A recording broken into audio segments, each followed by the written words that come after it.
بعد تهديدات الجزائر، طائرة عسكرية فرنسية تقتحم الأجواء الجزائرية.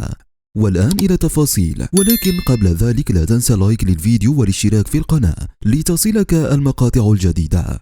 تزامنا مع التهديدات التي يطلقها جنرالات الجزائر وأبواقهم الإعلامية، كشفت مصادر جيدة الاطلاع أن طائرة عسكرية اقتحمت الآن سماء الجزائر. وتسببت الناشطة السياسية الجزائرية أميرة بوراوي في أزمة جديدة بين بلادها وفرنسا، لتعيد بذلك العلاقات بين البلدين إلى مربع الصفر بعد تهدئة لم تدم طويلا.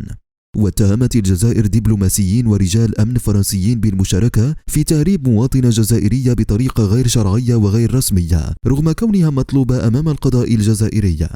واستدعت الجزائر سفيرها لدى فرنسا سعيد موسى للتشاور، كما عبرت الجزائر عن احتجاجها الشديد على عملية الإجلاء السرية وغير القانونية لرعايا جزائرية، معتبرة الفعل انتهاكا لسيادتها الوطنية.